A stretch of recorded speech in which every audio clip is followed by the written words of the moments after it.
All right, ladies and gentlemen, welcome to episode Respass 35. I like how every week it makes it seem like I don't know what episode we're on, but I actually do. Yeah, you're literally looking at the webpage right now to make sure. I always have it up. But welcome to episode 35 of Apron Work Podcast with Chia Boys, Respass, Peach, and Walt. Respass, how you doing today? I'm excited that the show is finally of legal drinking age. It's 30. What?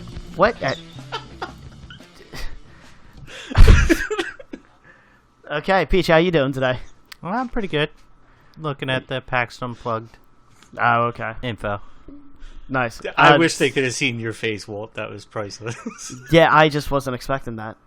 Peach, sign up for the website, and then you can put your schedule together of what events you want to do.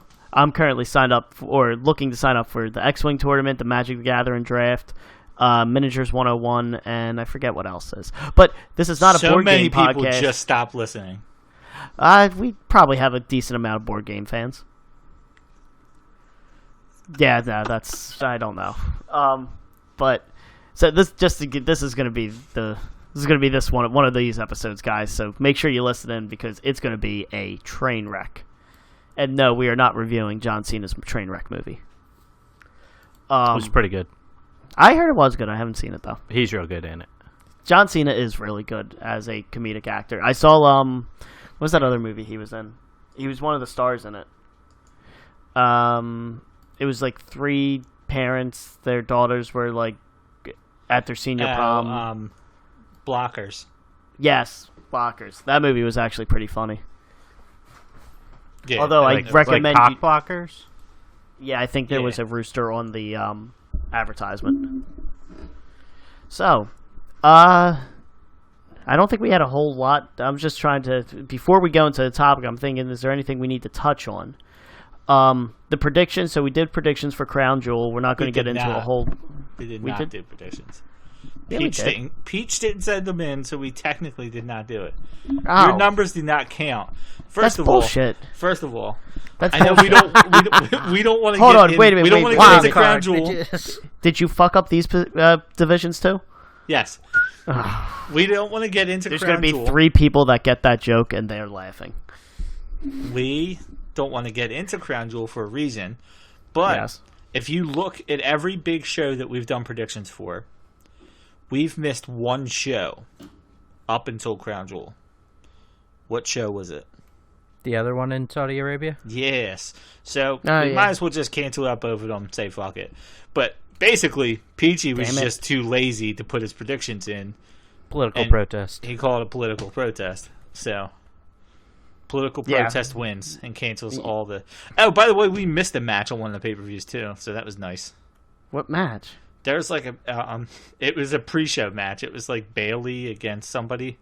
Oh, I think that got announced after we. I think I know. It got announced like after we did after we sent our predictions to each other. I was just finally putting together like a full list. I know you have it, but I was kind of writing it out just to make sure we had the same.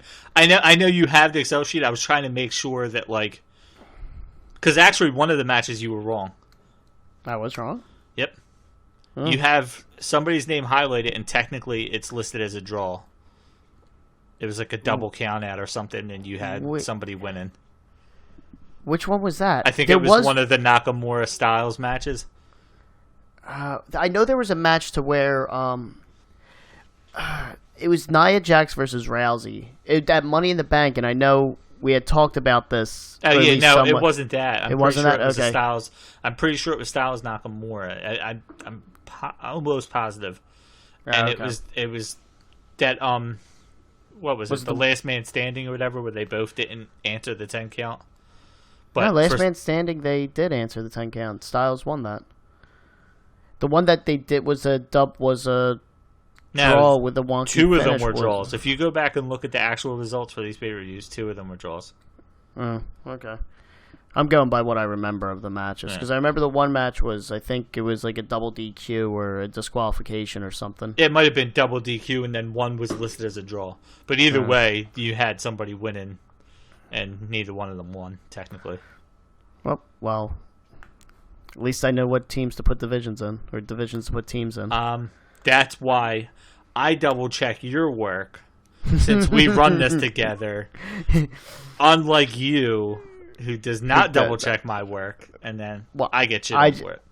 Yeah, well, that's why I just like to open the floodgates for you for. Yeah. No, so the topic that we are going to talk about this week was, and kind of came to my head this morning because we just hadn't thought of anything yet. Exactly, crown jewel. Oh. So no, that's not what we're talking about. So WrestleMania, the travel packages go on sale tomorrow morning.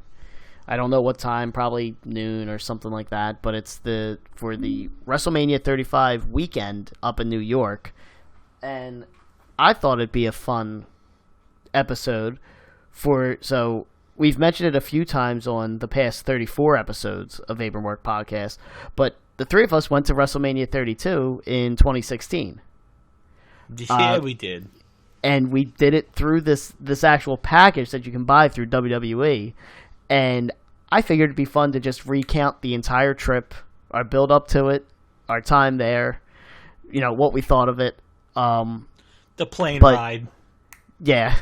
Hey, the plane ride was nice because I paid extra for us to get more legroom. Yeah, and so I was comfortable the whole flight there. It wasn't bad. No, so I was wearing pajama pants. Yeah, we'll get there. We'll get there. So, I'm going to start this off just as a blanket statement on this entire trip. The word like bucket list is thrown out pretty easily nowadays. Like, oh, I want to have a water ice. Oh, knock that off my bucket list type of thing. To where it's like these stupid things, to where it's not really like what the idea of a bucket list was supposed to stand for. I'll say this, Respass, not to get too emotional with you, but you and me going to WrestleMania. Peach, are you asleep? A little bit. Like it's a Skype video, and it looks like he's asleep right now.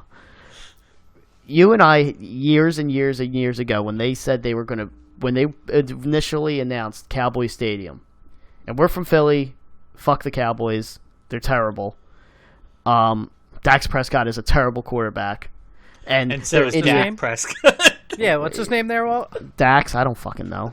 Dax Shepard, married to Kristen Bell. And they're idiots for trading a number 1 draft pick for Amari Cooper, but that's beside the point. But the stadium itself looked fucking awesome. And we had always said, when they do WrestleMania there, we're going. Yes. And we were able to do it, and we did it right. We did it in style. I feel. And then profiled. We did. And then Peachy was in for the ride, which I fucking loved. Just that you were able to come too. So this is a very meaningful trip for me, and it's one of the best trips I've ever done in my life so far. I can admit this now, and Peach, I don't know if I ever said this to you. I was worried that you were going. I'll admit this now on the podcast. I was worried. And I told Walton this plenty of times because we were a little worried that you were going to shit on the wrestling part of it. Because even though you watch wrestling when big shows are on, we didn't know how into a full week of wrestling you were going to be. And so I was worried. After the trip, I was pleasantly surprised. Because, trust me, there's plenty of other people that probably would have said they wanted to go and would not have done half the shit that you did with us without really complaints or anything. Well, there was only one thing we did that wasn't scheduled. Like, everything else was just I feel that's a knock on me. I feel that's a knock on me. No, not really. Like, it was a good thing. Like, we wouldn't have been able to do as much while we were down there if it wasn't, and 10 ticketed events in 7 days or something. Yeah, I'll count through it as I go through it. But yeah, and even Peach, beforehand talking to you, I said, like, are you cool with this? I was trying to throw stuff out there for you just so that way, it's not completely wrestling. But yeah, it's awesome that you were fine. You went along with everything, and it was a fucking ball. Yeah, so, like, we were all drinking and just having fun. Like, it was... And it wasn't just the wrestling stuff, too. We walked around Dallas. Like, it wasn't... We did the JFK shit. Like, that was... There was other things that I was interested in as well as wrestling. Yeah, and I'm glad that we got a bunch of those in for you, too. Remember when we thought the Grassy Knoll was the wrong spot? We thought it was at McDonald's? Oh, well, that was what the was telling us. The address. Yeah. It was like McDonald's. Was So the build up to the trip. So WrestleMania was announced. Me and Respass had decided we're doing this. Yes. And we figured out what's the best way that we're going to do this. And I had said I want to do all of the WWE events. If I were to do WrestleMania again, I'd probably skip a couple of them. But I wanted to do all the WWE events with moderately decent tickets to really enjoy the show. And I thought the best way was the travel packages that WWE offered. And just for a note, we're not paid by WWE right now to sponsor these travel packages. No, not at all. So if they want to, we'll happily take a couple free T-shirts. Oh, yeah, absolutely. But actually, the biggest thing about this, and I don't know if you were getting into this, because of my work situation and my current situation now, having a house and a fiance and everything like that, if that WrestleMania had been the year before or the year after, I don't know that I could have afforded to go. So on top of all that, not only was it was Dallas, but it was perfect timing because I at the time we bought them, I was actually single at that time. I believe when we first bought them or when we agreed to buy them, whatever. But I had the money. You know, I wasn't looking to buy a house yet and stuff like that. So I had just, on the flip side, I had just bought my house. Yeah. And I had this money set aside as a vacation fund, and we decided to do it. And I was lucky enough that I had it put aside and was able to go with it. It was a pricey trip. Not even gonna. Yeah. I think I spent probably $3,000 on tickets and flights and stuff like that overall. Again, completely worth it. But so I want to start with the build up. So the day so we decided we were going to do the travel packages. I was being a pain in the ass with you guys because you guys are giving me your money. Well, you weren't sure how much money. You were like, I think it's going to be like this much, but put this much in. Well, no, that's probably too much to put in. And then you're going back and forth with how much money we should give you. Yeah, but rightfully so. I'm trying to be responsible for a crap ton of your guys' money. But either way, so the day the tickets went on sale, I had a meeting at work that was going from like 11 to 12. The ticket sales went on 12. I told my bosses, I was like, guys, I'm out of this meeting at 11:30. And they're like, why? Do you have another meeting or something like that? I'm like, no, I'm buying my WrestleMania tickets. They're like, are you fucking kidding me? I'm like, no, you guys actually have to get out of the conference room because I'm doing everything in here. And they were like, they couldn't believe that that's what I was doing. But 11:30 comes around, I kick them out. I get on the phone with my bank because I was paying cash for it essentially for the whole trip. So I had to call them up and say, hey, large withdrawals coming through. It's approved and all that stuff. So I'm on the website, 12 noon, I'm refreshing. I get the gold. I think we got the gold tier package or something like that. I think it. Yeah, it was forget what it was. In the middle. Yeah. So I get that in my cart and I'm calling the bank and I'm like, all right, do you see it going through? Yep. It went through, but I never got an email saying like, oh, your thing has been purchased, but the charge is on my credit card. So I'm like, here we go. I think then later that afternoon, I finally got the email. And we were booked. We had our tickets to Hall of Fame, NXT, Hall of Fame, WrestleMania, and Monday Night Raw. We had NXT, all of them were like moderately decent tickets. Not front row, but not completely in the rafters. And we didn't know how good they were actually until we got there. So yeah, priority tickets. Yeah, well, and I think they weren't like great, but like we didn't get moved around like what happened with us for the Royal Rumble. Yeah. But like these were just the tickets we bought, and so we had it set, and then that's when the fun really started to begin because that's when I think I started looking into everything else going on that weekend. And for you guys listening, if you ever go to WrestleMania, do make it a complete wrestling weekend or week or however long you're there, because all these independent promotions go down to wherever WrestleMania is at, and they host their own shows. So we had bought tickets for... What else did we buy tickets for? Stuff to do, bar crawl. So what else? Before we get into actually getting down there, or like the flight night before, because I want to talk about that with your fucking pajama pants. But basically we just talked back and forth on shit we were going to do. Yeah. Well, so we decided. Good. I was just saying we lucked out a little bit because I know we're going to talk about everything wrestling related we did, but we lucked out that happened to be when the Dallas Stars were home the first night. We stayed at the hotel a day early, and then we left a day late. So we were there that first night, and it just so happened the Dallas Stars were playing that night. Well, that's why we did the extra night. Yeah, we did the extra night because we knew it. And then we added the extra day because the Texas Rangers happened to be home at the start of their season. So it just so happened that the Texas Rangers were home on the next, that Tuesday after Raw. And then it just so happened that the Dallas Stars were home that Thursday. So we kind of lucked into it a little bit where, it wasn't a priority for the trip, but it made it worth going in 2 extra days to kind of see a little bit more that we probably wouldn't have seen. I thought it was funny that we didn't get to go to a Mavericks game being like you being a big basketball fan. Well, they weren't home. They were using the stadium for the Hall of Fame and for the for Monday Night Raw. Yeah, so I was happy we got to do the Stars game, especially because Jer Culver, who's been on this podcast before, the Stars are his favorite team. So the fact that we got to go to a game and Culver wasn't there, I laugh about a little bit. we got to go to Dallas to watch a Stars game and go to a wrestling thing, and he's a huge wrestling fan. Yep, and Culver could not go. See, he decided to get married and use money on that for a wedding instead of go to WrestleMania. I mean, that's his fault. Priorities. Each person has them, and that was just the wrong one. Love you, Joel.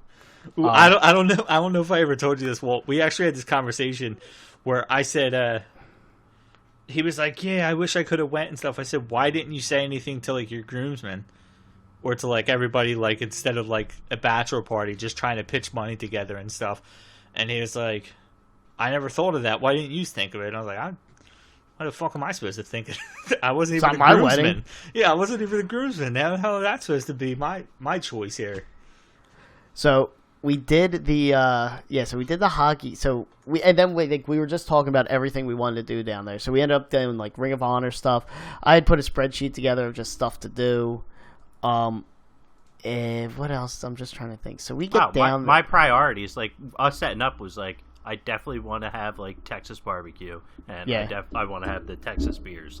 The food there was very good. I mean, a certain New Yorker that we met while we were out there. Oh God, he had the question, and I'll get to this now because I don't want to get to this in the middle of all the fun stuff we did.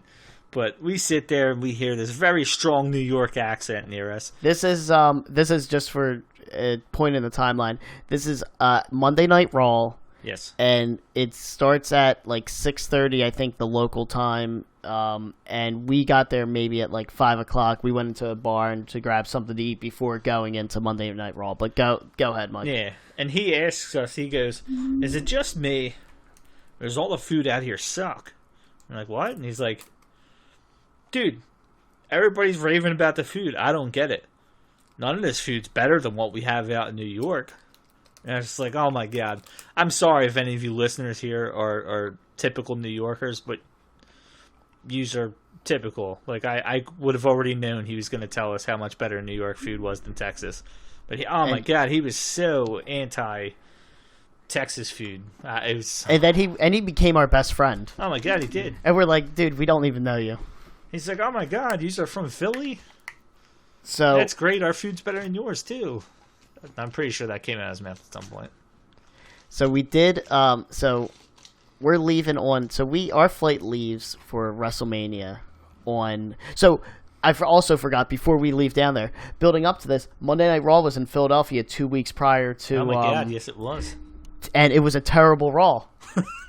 It was this can prepare us for WrestleMania. Let's go. Because we're all excited. So the best thing that happened to the Raw is Zack Ryder was on main event early in the thing, and I was going to start a "We Want Ryder" chant or something like that, and the little girl in front of us told me to shut up. Do you remember that? Yeah. Yeah, didn't we sat in the very last row, didn't we? Yeah, we got terrible seats just because we were. I think we were behind the move, didn't we? Weren't we not sitting in our row? And somebody came up like halfway through the show and asked us to move or something. Maybe. I remember the people behind us. They were pretty cool. They were wrestling. We were second to last row. The other people behind us, they were cool. But then there was like a bunch of people in front of us, and they were just like not wanting to be in the fun of being at a wrestling event. Yeah. Yeah, because it was you, me, Ollinger, and Jess. That was like the first night I met Jess, I believe. Yeah. So she could not get to WrestleMania at that point. We already had it purchased. So yeah. But next best thing is to bring it to a shitty Raw. It was bad. Like the build up was bad. It was just not great. I forget what happened that Raw. Nothing good happened. And I've been up to good WrestleMania build up Raws. Like Peach, you and I went to either the Raw, 1 Raws or 2 Raws before WrestleMania 28 when we were up in Boston. When it was prepping for John Cena versus The Rock, and the John Cena were so good. That story it's one of my favorite stories and favorite Mania matches, but that Raw was really good. And I started an HBK chant, like "You Still Got It," that made it loud, audible on TV. But yeah, the Monday Night Raw like 2 weeks before was terrible. So that was in preparation, a build up for us to go to WrestleMania, already starting off shitty. So we leave Thursday morning, March 31st, 2016. Our flight leaves Philly at 8 a.m. Respass, I'm like, hey, Respass, come over my house the night before so that way, we can just all leave my house at like 4 or 5 in the morning or whatever. And Respass shows up, and he's in pajama pants and a Heitzman pool shirt. And I'm like, Jesus Christ, dude, you're walking around the neighborhood like that? And he's like, yeah, this is how I'm getting on the flight tomorrow, too. I'm like, you gotta be fucking kidding me. Oh, my God. That was I could not believe that's how I was starting off my trip. What pajama pants? They were like blue. It was Sixers. It was Sixers? They were blue with the Sixers symbol all over it. I couldn't believe it. Business casual. That's how I was dressed. Yeah, that's not even Port Richmond casual. Yeah. And it was a Heitzman Pool PMA shirt that I'm pretty sure had a little bit of chlorine on it. A little bit? Yeah. And I'm just like, okay, like you dressed that so because you got to my house at like 10 or something that night and just went to sleep. And and then wake up and we go to the airport and you're just going through security in your fucking Sixers pajama pants. I'm like, listen, belt. No belt. I'm pretty sure I had sandals on. I was comfy. Listen, I went similar. I had basketball shorts and a hoodie on, but Jesus Christ, dude. So we land in Dallas, and then I remember that first day, we just we checked into the hotel, and we started just walking. Got something to eat. Yeah, we just started walking around the kind of neighborhood and found the first spot that we could found that looked somewhat decent and just had a couple beers and some food. And while we were at that spot, is this what you were going to say, Peach? Yeah, I had to point out that guy with the goofy hair. Yes. I knew he was a wrestler, but I didn't know who the fuck he was. We're sitting there, and Enzo Amore and Liz Morgan walk by. At the time, they were dating. And I'm just like, oh my God, this is great. Like, that was really, I remember I was really excited just because I was like, these wrestlers are just walking around. And this was before Enzo and Cass debuted on the main roster. They were in NXT, but it was before the Monday Night Raw 2 or 3 nights later that they made their major debut. So I think we were both excited about that Respass. Oh my God, yeah. Yeah, it was like we were sitting outside of the restaurant, eating outside, and they just walked like right by us. Yeah, it's not like it wasn't like the biggest start, but I think to me, just that idea of like, it's WrestleMania week. This is a wrestling weekend. We're just like, this is what we're going to see. Oh, yeah, that kicked it off. But we seen all the signs by the hotel, and that was one thing to get into the hotel. But we were there a day earlier than a lot of the other people. We went a day early, so there wasn't this huge group of fans there. So being able to see somebody that close, regardless of who it was, it made it feel real at that point. Yeah, it looked like they just came from the gym or something. Like, it wasn't like they were out in their fucking garb. Like, they worked out and then were walking back to wherever they needed to go. You said that was Liv Morgan? Yeah. I don't even think to this day, because I didn't really see. Peachy's the only one that really, I think, seen him, right? I mean, I remember kind of catching him real quick, but I saw, and it was Liv Morgan, because that's who he was. But he was dating her at the time. Yeah, and I didn't remember at the time. I didn't know who Liv Morgan was. So, she kind of. I think she had just kind of started debuting, like just kind of in some squash matches. Because she was kind of playing that, like, Jersey, like, a very similar Carmella character. Same as Enzo? Yeah, similar. So, that's how we started. Then I remember after that, we just went back to the hotel and took a nap. I had an issue. 3 guys. No, there were 2 beds. I remember that day, too. I had an issue with my water bill where my water bill wasn't processing, so I was also annoyed. And then I was also frustrated because the credit card I put down, I think it was that same day I found out, the credit card they put down, they usually take, they put a hold on your account for like $100 or something like that. Well, the hotel, for whatever reason, did like $1,300 hold on my credit card. And it was my debit card or whatever, and it just wiped out my entire cash that I was in the negative because of that hold. So I'm saying to you guys, I'm like, you guys might have to pay for me this week. Well, wasn't it? It had something to do with because like they told us we had to add the day when we got there. It was we couldn't add the whole trip beforehand, so it almost like they double charged the trip because they had to add the extra day when we got there. It was some stupid shit. It was what we had to do the day we got there is because we were extending our stay. They had to rearrange it so that we could stay in the same room for the duration of it. So we didn't have to like go to one room, move all of our stuff to another room for 3 or 4 days, and then move back. But that's what I mean. I thought that was what we ended up finding out was like the confusion was because they had us originally set for a different room, and it almost kind of like double booked it. And they were like, "Oh, don't worry, it'll work out." But it's like you said, there's a hold on. I don't have that extra money sitting there. I had money in there, but then it was just my entire and I was just like, oh man, this is great way to start the trip. But I didn't let that bring me down, honestly. I was just still excited to be there. I was wearing pajama pants. Why wouldn't you be excited? Then that night we went to the Dallas Stars game. Yes, we got there early just to kind of walk around. Like basically, I remember the sidewalk from the hotel to the Stars thing had like WrestleMania stickers on the sidewalk. So it was like, oh, where we got to go? Oh, this way. Like, oh yeah, it was real easy to walk around and figure out where we were going to and stuff like that. It was nice. Like, it sucked that like, what is it? AT&T Stadium is 45 minutes away from where we were staying. City. Yeah, in a different city. So, but we walked to everything else. I think we either walked or Ubered. Yeah, but it was only AT&T Stadium. That's wherever we had to go for the Rangers game. Yeah, that's right. Arlington, across the Arlington. Street. Yeah, it's like right across from it because we could walk from AT&T Stadium to the Rangers game. And then the 2 times we went to see Chair Shot Reality. Yeah, that was at the bars down there. Yeah.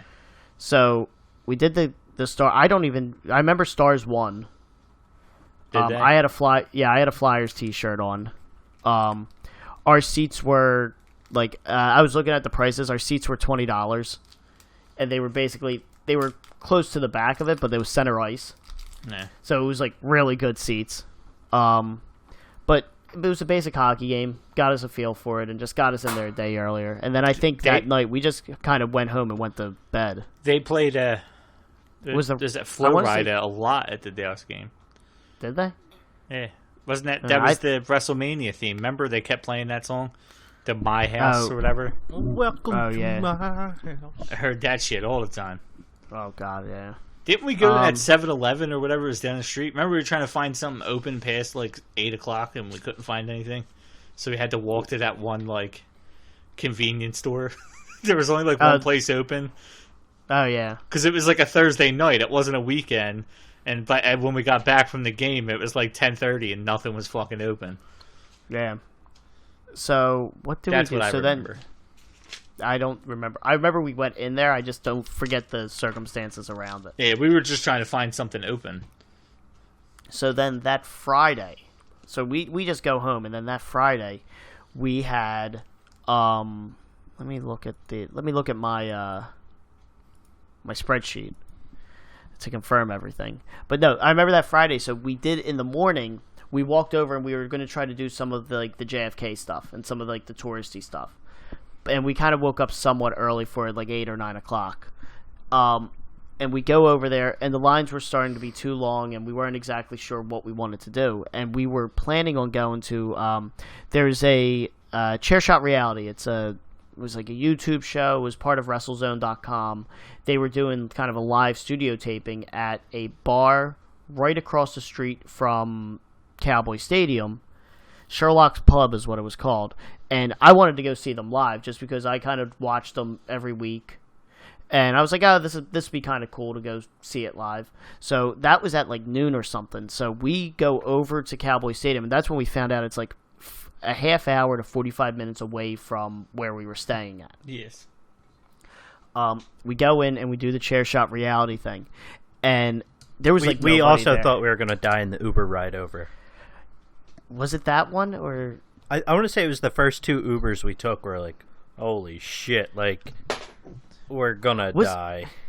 What was this the Uber where you guys made fun of me because I asked them if they liked Justin Bieber or something? Oh, and he went off. That's we were making a joke a whole week about asking about Justin Bieber or something, and I somehow worked it into the conversation with one of the Uber drivers. I forget which one, and you guys had lost it. I think it was this one because it wasn't the one from the airport. I'm pretty sure it was this guy when we were, because we had no idea where we were going at the time, and we're trying to explain to him, and that's my first real, experience with Uber and stuff. It was, I think at that time it was just kind of coming into it was starting its boom. Yeah, so we were using it, and it was a little weird anyway in my mind, but. Damn, did none of them know how to get anywhere. No. So, I remember, because I remember, I forget why we were joking about Justin Bieber, but it was playing. He had, that song. I don't know what, baby. Because that's what I assume. No, it was the, oh man. Go and love yourself. You can go and love yourself. You're talking to the wrong guy here. I'm sorry. That didn't sound anything like it, but it's supposed to be fuck yourself, but he says love yourself. So then we go to... So He's oh my god, Justin Bieber's the man. I didn't know he could rap like that. Oh, he was so into it. So then we get to the thing, and that's when Chair Shot Reality, so there was nobody there. It was a lot less crowded than what I was expecting. Yeah, there was probably about 20 people. Yeah. But it was a huge place, though. Right. So good food. It wasn't bad. But then they start kind of walking around and talking to us, and the one guy just in the bar, he's talking to. There was this British mother-daughter next to us or something like that, and I think they said they did the package or something like that, and we just kind of say, oh yeah, we did it too. And he's like, wait, you guys are from the States though, right? We're like, yeah, we're from Philly. He's like, you're the first people from the States I've heard that have ever bought the package for it. And he's like, why'd you do that? I'm like, I wanted to make sure we got tickets to everything, and I wanted good tickets. And he's like, okay, I guess so. And basically ripping on us for going through the package way. I would not do the package again, but for the first time I think it was worth it. Oh yeah, he was so he was so shocked. He asked us a couple times wait, what? you guys sure you're from the US? Yeah, it seemed, we were we thought this is how everybody does. Yeah, we didn't know. So we do that, and then after that we go back to the hotel because that night was our first session of WrestleMania Access, their convention that they do during WrestleMania. And we were going straight from Access to NXT. Yes. Access was alright. It was surprisingly better than I expected. It had a lot of the different setups, the lines were so long for everything. I think that's why we really didn't experience. But I had no intention of waiting in a 3-hour line to get an autograph from Enzo. and pay $80 for it. Like, I had no intention of doing that. You didn't have to pay for the autographs. Okay. Well, I had no intention. I had no intention of him paying me $80 and standing in line for 3 hours to get his autograph. I don't like the autograph stuff. Doesn't do it for me, and like I don't like the pictures because it's like the person just sitting behind the table and like you on the side of the table. I'm like, I've said a number of times, you want to talk about bucket list. There's only one person I ever stand in line for to get an autograph or a picture with, and I got to do that this year. So with Dawkins, right? Yeah, Brian Dawkins. He's the only person that I would ever stand in line for, and I stood in line for a couple hours for that. But yeah, I had. Going into it, I know, unless we were walking up and there was 10 people in a line for like a referee or something like that, I'd be like, oh, sure, let's just do it. Well, we did get some cool pictures there. Exactly. And one of them, our faithful listeners, which are you guys see almost on a regular basis. It is what is our picture for the podcast is based on. Yeah. So the one of them was really cool. It was in a 3-person announcer's table that the 3 of us got behind to get our picture taken, which was really fucking cool. Then there's the other pictures that we got with giant slammies. Yeah. With the 3 of us. I think I got an individual of myself just because I wanted one by myself in case we are never friends anymore. So that way I don't have that awkward. Do you remember we were going to have you get up and me hold you like the slammy? Yes. And then didn't they tell us like that's not a good idea or something? Yeah, they definitely did. But then also I watched there were some NXT matches there. Yes. Like in the one corner. So I think I forget who I watched there. Oh God, I forget who it was. It might have been Gargano and Ciampa. It might have been DIY because I think it might have been right when they first came in. So they were there, like, just doing kind of the access matches. The area around the ring was very crowded, but I kind of stepped back and was seeing some of the ring and, like, watching on a monitor stuff. Yeah. But then all around the perimeter were, people you can get a line to get an autograph with and picture taken. But, again, it wasn't costing money. It was all part of your access ticket. Yeah. And then they had, like, They had the elimination chamber there. You could get your picture taken in.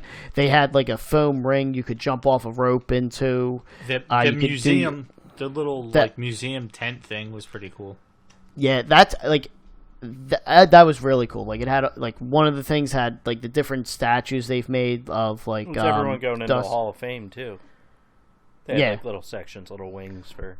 Yeah, and then they had little wings. They had call back to last week's episode. They had Mark Henry's salmon suit there. Yeah, man. They had, I think, a couple Ric Flair robes. Yeah, they had the Dusty Cup because you got your picture taken with that. Yeah. From NXT, but then and I think we had two. We could go to 2 different accesses, and we felt after like we've seen it all. Yeah, it wasn't. We weren't because what else? New Day had the video game thing going. Yeah. Like whoever wrestlers were standing in a ring playing video games. Yeah. And then they did that kind of on the apron, the ramp thing. People could come from like behind the. Oh, that's what I was going to say. And I actually think was that the 3 of us or Walt? Did you go to the bathroom? Because I was actually going to mention that. What was it? That was one of my favorite parts, and I think it might have just been me and you, Peach, for a little bit because I think Walton had to go to the bathroom. Was this watching the little kids come out and do they got to pick the theme music? I think that's when the entrance. I think that's when I went off just by myself walking around. Yeah, maybe because me and Peachy were like, "This is." It wasn't just little kids. Oh no, it wasn't. No, but I'm saying some of the best ones were the little kids. Right. There were some adults that were like really bad, and there were some really funny kids. But I was like, dude, I could stand here for an hour and a half and just watch people come down the ramp and make idiots out of themselves, which is so cool. I mean, I could never do that because I can't embarrass myself like that, but. It was so cool seeing like how much fun people were having. I think we even said we should do one of them, but we never did. Yeah. And then they actually had the WrestleMania sign because I have a picture of me pointing to it. There, and then they had the big superstore, which really didn't have anything super crazy. They had all the title belts, which was really itching me because I was like, oh man, I want to get one. Yeah. So then that was WrestleMania. Then NXT was that night, and it was the last traveling NXT show that was not in the main stadium, like the Wells Fargo Center or any of the big ones. It was in the convention center, and it was like a 10,000 seat arena. And NXT was. We're not going to do a complete review of it, obviously, but incredible, absolutely incredible. Absolutely. Our first was episode. The best part of that was the best wrestling we saw that weekend. Oh, yeah. Well, it was headlined by Finn Balor versus Samoa Joe, but the match of the night was Nakamura versus Zayn, which was it. I watched that. I watched that match on the network and get goosebumps. Like literally, like I was there to watch that, and like you hear the crowd, like it was so good. That whole event. Remember, we got lost trying to get in there though. We went the wrong way. Like we went basically back, and then had to go all the way around to the front. And then we had to get in that big ass line. Yeah, that snaked around and around and around. But NXT, that was absolutely incredible. So that was kind of our first wrestling night. So after NXT, we just went back to the hotel and went to sleep, I think. What, Respass, you're thinking? No, I'm just trying to remember the weekend, that's all. Yeah. The next day, that's when I think that Saturday is when we first thought that we were walking past the grass and knoll, or based on the address that Google told us was a McDonald's. And I was like, this doesn't make sense. Because then we were walking up that way, and then that's where I think we had our real first taste of some Texas food, because we just found that place off the burger place. Yeah, it was a burger place, and Dr. Pepper's apparently a big thing down there. I remember getting like a Dr. Pepper burger, like the sauce on it was real good. But we started there, because then after we went to that, we went to Ring of Honor. Yes. So Ring of Honor was at like the Hyatt or something around there, and that was at 2:00, and that was fun. I got really drunk during that. I got really drunk. A common theme for the rest of the week. And one of the funnier interactions was I was texting on my phone, and Peachy, I forget what you yelled at me at this point. And you're like, you're not a real wrestling fan. Stop texting or something like that. I thought he said, get off your phone, you filthy casual, or you casual, or something like that. And for whatever reason, the people around us got onto it and just fucking ripped me apart. The guy from Baltimore. Well, then we met friends with these couple guys that were there, because I remember seeing like one of the highlight packages. He was in there. Like the guy we met there. I forget what his name was. He was cool, like when we were talking to him. But then I remember, like, you posted a Facebook status, I have more credibility in a wrestling show than Walton. And I'm like, fuck. He's right. Damn it. The highlight of that one was, I believe, we saw, I don't know if it was when Colt Cabana first came back to wrestle, because he came back the night before. They announced, like, for the next night that he was going to wrestle, was it Jay Lethal? Yeah, it was, because it was, I forget who, I think Lethal faced Cheeseburger or something on the show we were at. Yeah. I forget some of the main, because towards the end I was just really, Young Bucks had a match, I just forget who they were fighting, but just towards the end I was Wasn't really, it Young Bucks really... against, what are that brothers? I'm so bad with Briscoe names. Brothers? Briscoe Brothers, I believe. And it may have actually been Briscoe Brothers, Kaz and Daniels in Young Bucks, but I can't remember for sure. That actually might have been it, yeah. I think it was a triple threat. Because I think it was like a number one contenders match. Was it War Raiders the guy with too? the tie? The like really big guy wore like shirt and tie, and then he went over the top rope. Like everybody else was like diving around, but they were little guys, and then the big guy did it, and it got the biggest pop. He's confusing him with your guys, Respass. Yeah, you're talking about from House of Hardcore in right. Philly. yeah, it's Team Tremendous. I love those guys. Yeah, it's the guys that come out like the Hawaii 5-0. The one guy's got like the Hawaiian shirt, and then the big guy's got the suspenders and the tie. Yeah. And he does. Yeah. Oh my God, I love them. But that may have been War Raiders might have been in that match too. Well, that might have been a fatal 4-way for. Come on, dude. You're already fucking. The machine has you. War Machine. Come on. They're not fucking War Raiders. If WWE is listening, where are they on your rankings? Where War Raiders on the rankings?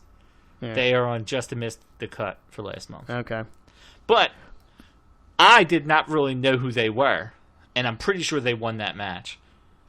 And I remember thinking, I guarantee you, if you can find that night, I have a weird memory of it being a 4-way for like a number 1 contendership for a tag titles or something like that, and War Machine won.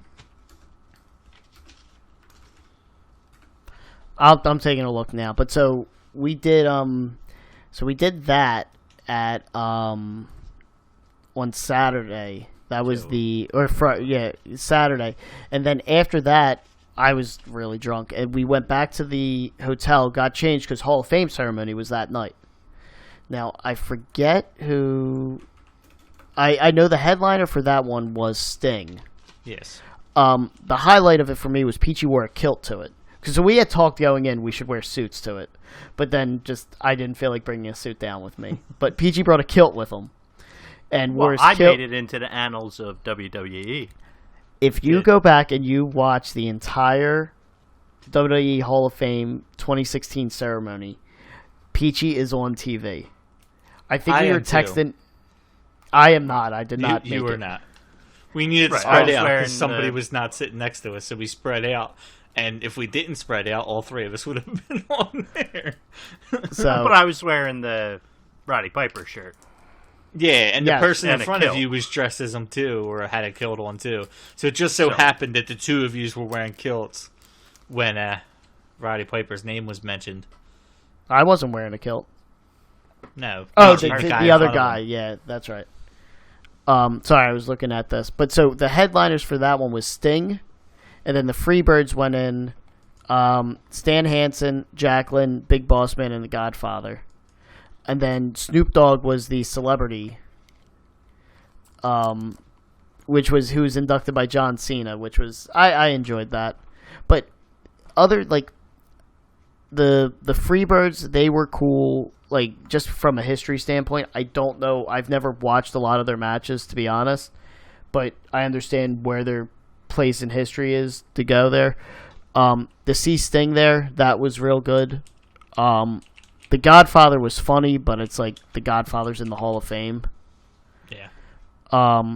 So for me, it was a really weak Hall of Fame ceremony for what my personal wrestling history, but it was really cool to be there and see it. So then after that, this was the unplanned event that Peachy was talking about. JR was doing some sort of talk or something like that at basically the House of Blues right around the corner.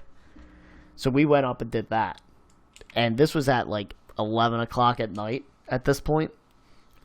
We go in, and that's where this is where I think Peachy got the most mad at me over the weekend, or you guys did. Well, now, you know what it was? I can tell you what it was. It was a very long day, and we knew the next day was going to be long. Yes. And we were talking about doing this, but we didn't have tickets. We walked past it, and the line was outrageous. The line was so long, and we were like, ugh. And me and Peachy both kind of voted against it. We both were like, we're tired. And you were like, I don't know, I want to try. And then eventually we started pushing you and saying, you know what, fuck it, we're here. You want to do it, let's do it. And you're like, no, you just don't want to do it, you're tired. And then that's when we started getting angry. We're like, finally you have us saying we'll do it. And you're now like, no, I'm going home. But it was arguing with a drunk person. So yeah. What the fuck? Like, let's do it. Let's just fucking do it. It's only time. And here's my thing. This is more so what it was. And it was on your side, Peach. I was like, I was like, another wrestling thing, Peach. If you don't want to do this, you don't have to. Like, I don't know if you'll like appreciate the stories JR is telling and things like that. But then we lucked out real well because Rob Van Dam was one of his guests, which I think was kind of unannounced. Like we didn't know who was talking. And we basically got Hardy standing. Showed up? Yeah, Jeff Hardy showed up. Jeff. Yeah, because Matt Hardy was the next day, but that was really awesome. Like hearing JR stories and just like listening to that. Killed Mike's dreams. Oh yeah, and this is the where now Peachy says this all of the time now. So JR made reference to the "This is awesome" chant, and Peach, I will let you. JR shit on it. He was saying like this is awesome, and like doing it in the mocking voice, and like I agreed with him before. Like I knew his opinion on that. So when he started doing it, it was like, all right, I can do this. And I was probably feeling pretty good that night, too. So you were, this I think is when you were your most drunk. When the podcast dream was. Probably came up. I'd say this was probably the like consensus, the most drunk we were as a whole. Like all three of us, because I was like, okay, I'm like, not me. Well, yeah, but I'm saying as a whole, because I think by the end of that night, because we were in a cramped room. Yeah, I don't deal well with crowds, so I needed to drink more, so I wasn't sitting there like freaking out, because there just was not enough room, and I'm already a short person anyway. So if I wasn't drunk and drunk people are bumping into me, it's not good. So I'd rather be drunk and not care that they're bumping into me. Yeah, I think we were out until like 1:30 that night. Yeah. With this thing, because we didn't even stay till the end. Because I think Peach, you called it. You're like, let's just go. No, and we I'm did. like, right. We stayed till the end. Did we? Yeah. Jeff Hardy and Shane Helms came out. Yeah, I remember Shane Helms. And then they asked them a couple questions, and that's where you got the Matt Hardy question for the next day. A little segue into the next day. But they don't remember. People only asked them like one or two questions, then it was done. I think people were taking pictures and shit with him, and we just were like, all right, we're getting out of here now. Okay, I thought we had left a few minutes early just to kind of try to beat traffic out of there, and just again, it was a long ass day. Yeah. Go home, go to sleep, and we slept in the next day, which was real nice. So this is now Sunday. This is WrestleMania Sunday. We made no other plans other than WrestleMania was the day. So our game plan was, at noon, Sherlock's Pub, where we were at on Friday with Chairshot Reality, they were doing a big event there before WrestleMania. And they had Matt Hardy there as like a guest to get your photos taken and autographs and all that and stuff. Rebby Sky. Yeah, Rebby Sky was putting out T-shirts and holding a baby. I think that was Maxwell. Yeah. So, and this was before Broken Hardy. Like this was, I think, right before he started doing that. But so that was our game plan. We were gonna, because it was right around the stadiums. We were gonna Uber over, get there early, and eat, have a couple drinks there, and then just walk over to Cowboy Stadium to get into WrestleMania. So we do that. We go there and we start drinking a lot.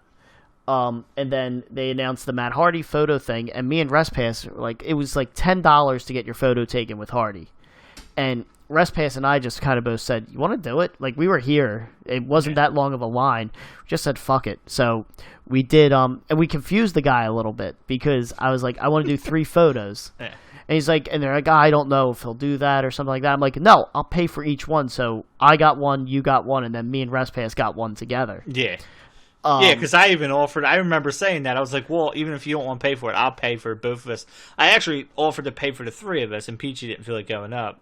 So I was like, all right, well, then I'll pay for the both of us to do it. And you're like, no, I'll split it with you. And yeah, at that point, you were already drunk. Oh, yeah. I remember having to try to explain that to you while you're trying to carry your beer up to him. Well, yeah. But then I got a cool picture of me doing the V1 sign with Matt Hardy. He was cool. He seemed pretty grateful and stuff like that. So a good experience. Yeah. It wasn't long. And then after that, they did a Q&A session with him, and nobody was getting in line to ask questions. And in my head, I'm like, I'll help with this. So I go up and I just ask that voice in his head was me and Peachy telling him to go up and ask a question. And he kept saying, I don't have one. And we said, just go ask him something. So the question I came up with and I asked him is if he was ever going to come back to WWE. Yeah, I wonder where you would have heard that from. It's not like the beginning of that question was, we seen Jeff at Jim Ross things last night, and a fan asked him if he would ever go back to WWE, and he said, or no, you didn't say what he said. And then Matt Hardy's response to you was, well, what did Jeff say? And he said, eventually. And he said, well, there you go. Yeah. But then, funny enough, the next year they were back in WWE. Yeah. And so, Kurt Angle got inducted to the Hall of Fame. What the fuck? No offense to Sting, but I love Kurt Angle. So then, sorry, I was drinking a sip of water. All right, before we move on to the next day, real quick. Well, we're not. We're not at next day. We're all right. Okay, before we move on to WrestleMania, let's rewind to Saturday here, real quick. All right. Did I forget about something on Saturday? The card. I'm going to run down the card for ROH real quick. Now that I have it, we have Jay Lethal defeated Cheeseburger. Apparently, Colt Cabana did wrestle Jay Lethal, and I think he wrestled him for a shot at the title right after Jay Lethal beat Cheeseburger. So we didn't get to see Colt Cabana wrestle for the title. It was just he wrestled him and then he beat him. Then it was Matt Sydal and ACH defeated the All Night Express, Rhett Titus and Kenny King. Donovan Dijak, which those of you will know from his 3 matches in NXT is Chris Dijak, defeated Will Ferreira. Bobby Fish defeated Roderick Strong in a 2 out of 3 falls match. He beat him 2-1 for number 1 contendership at the ROH World TV title. War Machine defeated Silas Young and Beer City Bruiser for War Machine was the champions. So that's where I was getting confused. War Machine was the champions and they won that match. Dalton Castle defeated BJ Whitmer. And then here's the match I was talking about. Well, it's a 4-corner survival tag team match. The Briscoes defeated the Addiction, Motor City Machine Guns, and the Young Bucks. Okay. I thought Motor City Machine Guns were in there. And then your main event was a no holds barred match.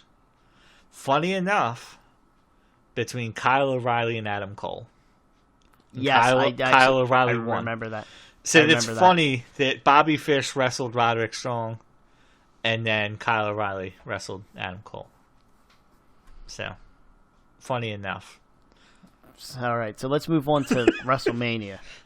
I'm just trying to move it along. I know. I seen the names that were on here, and it's basically NXT. NXT could put this show on right now if they wanted to. Oh, yeah. Listen, I go back to the Ring of Honor show. I think it was War of the Worlds or something like that a few years ago. And the one match I saw I was excited for was AJ Styles versus Adam Cole for the Ring of Honor title. And that was main evented by the Briscoe brothers versus Nakamura and Okada. And, like, I hate myself that I didn't know the gravity of Okada at that time. I knew Nakamura because Culver was a big Nakamura fan. So I knew a little bit of that. So we're at Sherlock's Pub. We walk over to the stadium for WrestleMania. It was a shit show. They did not. So WrestleMania, they started opening the doors at 2 p.m. The show started at like 3 p.m. or something like that, I think. Whatever time it was. The lines were ridiculous. Like, I think Your ticket could only get you into a certain gate. Yeah. But the ticket didn't say that, and none of the gates told you what section it was. So they waited. Did have attendance. We waited in line, I want to say a good hour and a half, I think. We waited for you to go to the porta potty for like a half hour. Yeah, well, I was waiting in line for that porta potty for a half hour. While we stood in the wrong line, and somebody told us to move, and we had no clue if that person knew because he asked somebody else, and they said, yeah, our seats are over there. I'm pretty sure we didn't even sit in the same section as this person. We just listened. Yeah. So we wait in line for an hour and a half, and we start seeing the actual gates to get in, and on the side, someone's yelling, "If you have priority tickets in this section, come down this way." And we look. I was like, "Guys, I think these are our tickets." So we walk right up and we go right in. Oh my god! Yeah. I was so happy and pissed at the same time. Yeah. I was happy to get in, but then it was noted. I remember seeing videos and stuff of the mobs and mobs of the crowds because of how they handled chants. Yeah. Yeah, like those were during that, and when we got in, we missed about a half hour of the pre-show already at this point. Yeah. And all we did, I think we might have grabbed like a quick beer or something like that, but we didn't. No, we didn't grab anything on the way. Oh, yeah, that's we right. went right you to ran our back seats. up to get us shit, right?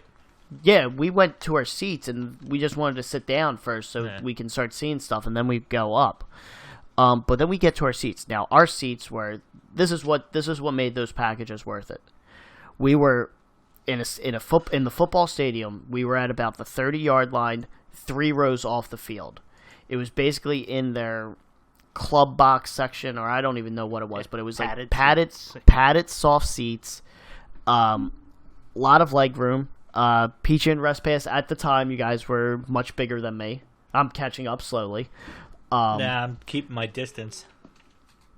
This isn't points race in our fantasy league, so but we go through and do that, and the best part about their seats was they were comfortable, great shot, like right of the ring, could see the stage real well, and then during the entire show, the row behind us remained empty. So I could get in and out of our seats no problem whatsoever. And that's what contributed to me for spending probably on beer myself over $100, if not $150. The bathroom was right outside. Was right outside, no line. It was, you could have a better experience, but you could not ask for a much better experience for that, to go. It was incredible. The people around us weren't bad. Kind of think everyone kept to themselves. We didn't really make real friends with a lot of the people around us. I was probably the biggest asshole there. No, that's normal though. Anyway, without doubt. Yeah, that's true. But yeah, it was, the seats were. We had again great shot of the ring, great shot of the entranceway. When Shane McMahon jumped off the cell, we could see it. Yeah. It was. The only thing that kind of sucked about the seats was the way they had the screen set up in the middle of the ring, so you can kind of watch what's going on the screens. You had to really cock your head to look up, and we did not have a great shot of the scoreboard.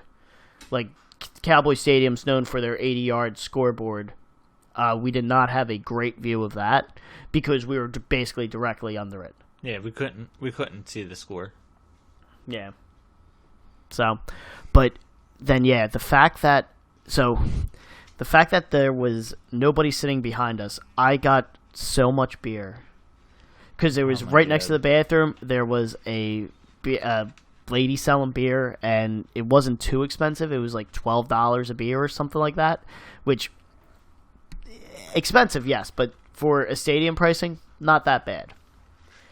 So I drank so much. And my biggest regret, I remember I was in the bathroom when it was the New Day versus what was their team name? Not the League of Nations? League of Nations, yes. And that's when Austin, Michaels, and Mick Foley come out. So I'm in the bathroom, and I'm taking a piss, and everyone in the bathroom just hears Mick Foley's car crash, and you just hear the bathroom scream, "Oh, fuck."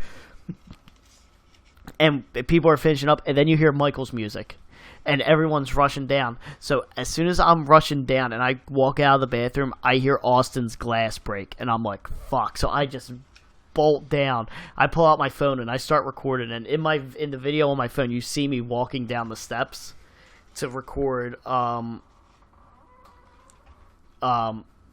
recording all their stuff. But that was I was so upset at myself because of how easy it was to get out and go to the bathroom. So then, so WrestleMania was going on. It wasn't the best card. Match of the night was Becky, Charlotte, Sasha. Are we interrupting your text messaging? No, I'm just looking at it because it's work stuff. But no, the match of the night was The Rock against Eric Rowan. That's his last match. We saw The Rock's last match in WWE.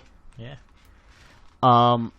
But it was cool to see Cena here, and I'll say this, and it was cool to see Roman Reigns.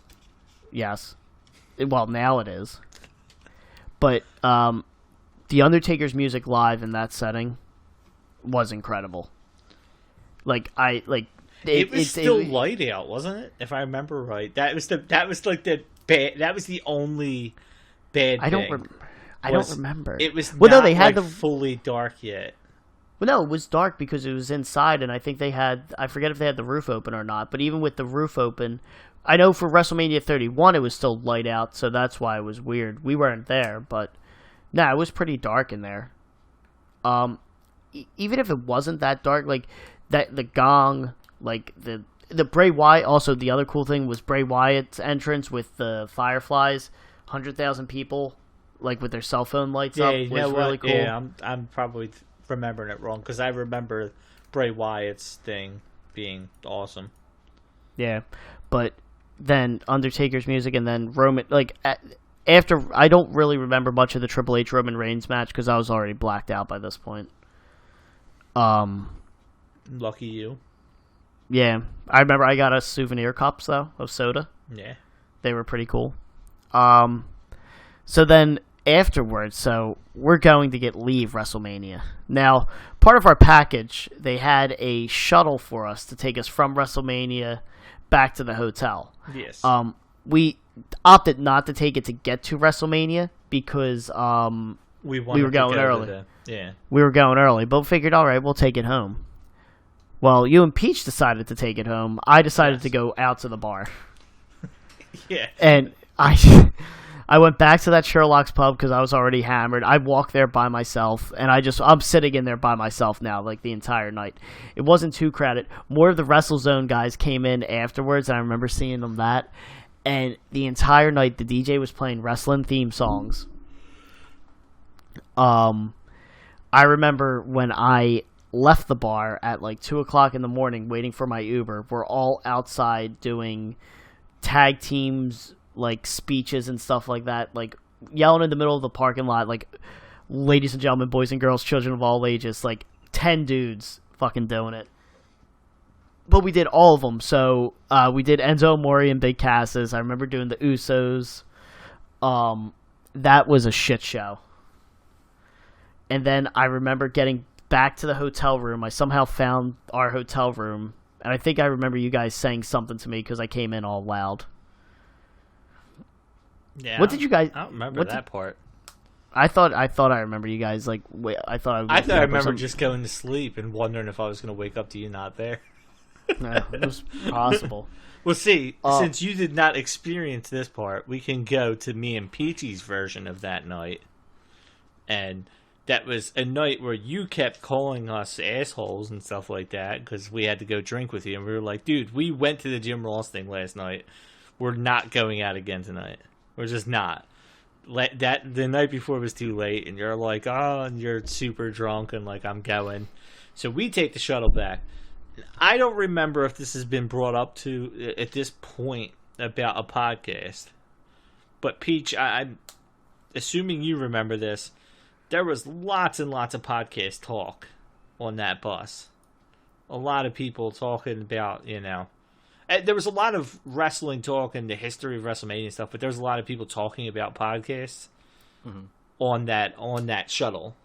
So, was it really? Yeah, I did not know that. Yeah, there was a lot of them talking about how it was one of the worst WrestleManias in history and stuff like that. I don't know that anybody was recording, but I heard multiple people talking about their own podcast and how they're going to record the next day and shit like that. So I don't remember.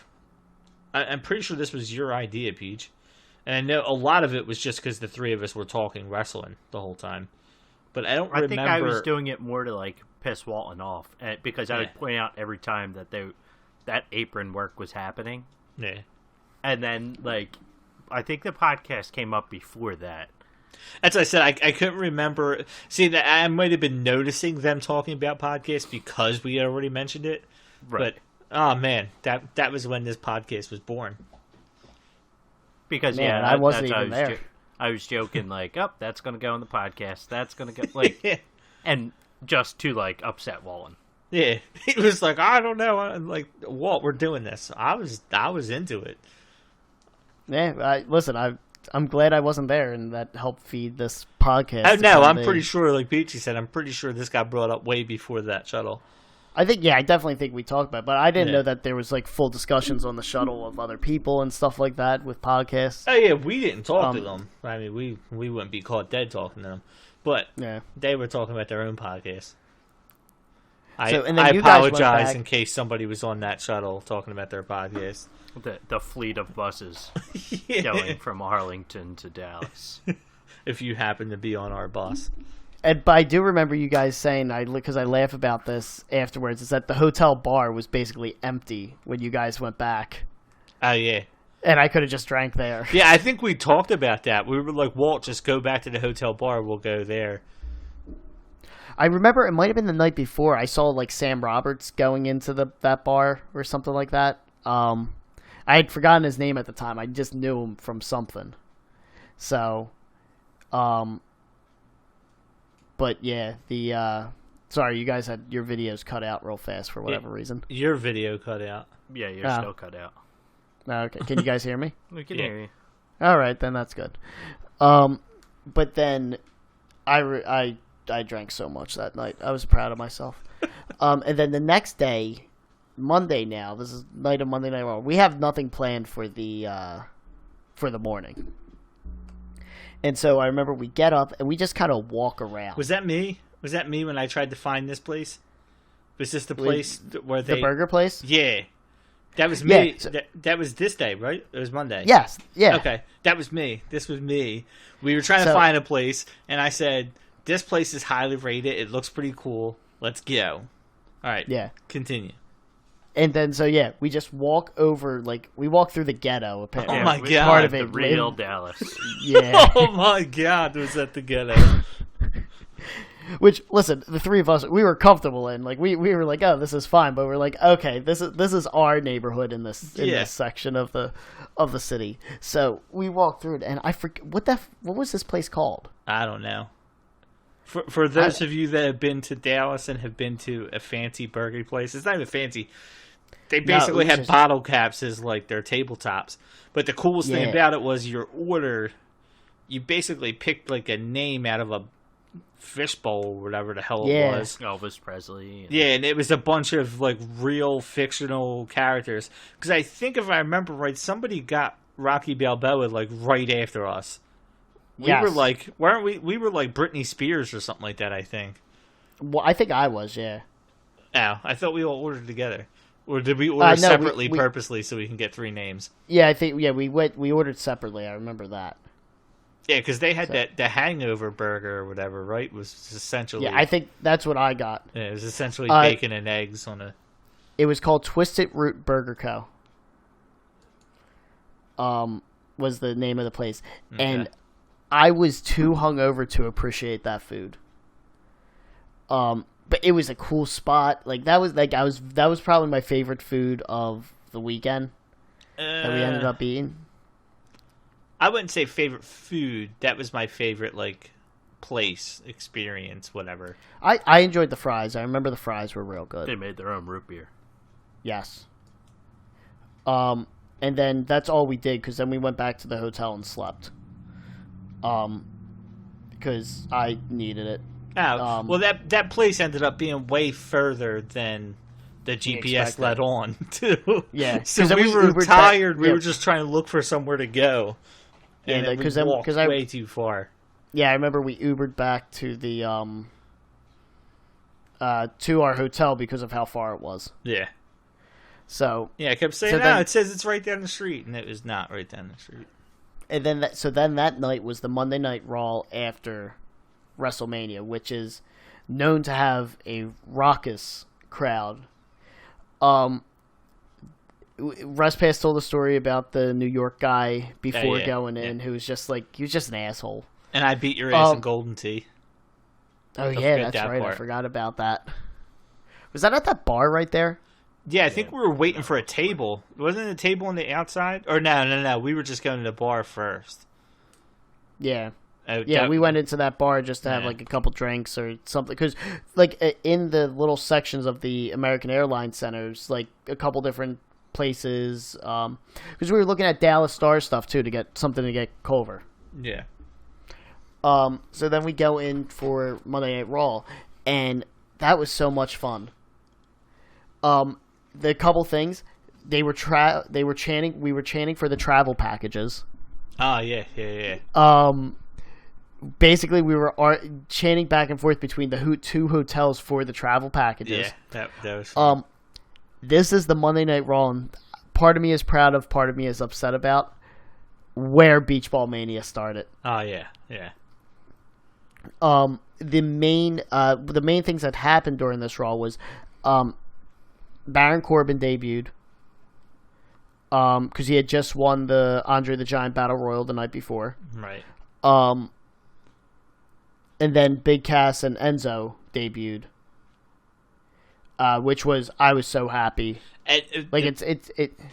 The funny thing about both of them is Baron Corbin wrestled Dolph Ziggler, and that match was full of "Let's go beach ball," and when the security guard took the beach ball, you got like a "You sold out" chant and stuff like that. That was everybody was so focused on the beach ball. That match was not watched at all. We want the beach ball. Yeah, and then we want the beach balls. The Enzo and Cass one was actually spoiled for us. Probably not those at home, but for us it was, and that's because the Dudleys, something had happened, and Bubba was livid. Yeah, they messed up the timing of the match, or something happened to where they all got screwed up. And they kept the Dudleys out there for God knows what reason. We're just sitting there, and the Dudleys are just lagging behind, and we know it went to a commercial, and you can tell it went to a commercial, and they're just kind of lagging behind, and now just trying to kill time. And I know, at the very least, me and Walton are looking at each other like, okay, this makes sense. This is the time to have Enzo and Cass come out. It just makes sense. So I think even they must have come back from the commercial, and didn't Bubba have a mic in his hand or something? Wasn't he like talking? Nah, they were yelling at each other. Oh, okay, so it wasn't. And they're basically saying, because I rewatched their debut somewhat recently, and like they were just saying, we'll stay out here all night. Right. And Enzo and Cass came out. The entire crowd did their entire spiel with them. I was so excited because I thought they were going to be some of the next big tag team. Like they weren't great wrestlers, but their dichotomy worked well. I thought smaller guy, bigger guy. They were real over. To me, they were an updated version of the New Age Outlaws. Well, I remember like before this, like when you realized it was going to happen, you turned to me. You're like, "You're gonna fucking like this part," like because I didn't know the whole spiel. Like I remember you turning, going, "This is going to be awesome." Like, make sure that I paid attention to it. This is where I think like non-wrestling fans, like this is what makes wrestling events. And then so what else happened? Oh, Cesaro returned from injury. Oh my god, that main event was awesome. And who was it? It was listed as Cesaro. It was a four-way. It was not Cesaro originally. When it was announced originally in the night, it was a number one contendership against Reigns, and it was Kevin Owens, Sami Zayn, Chris Jericho, and AJ Styles.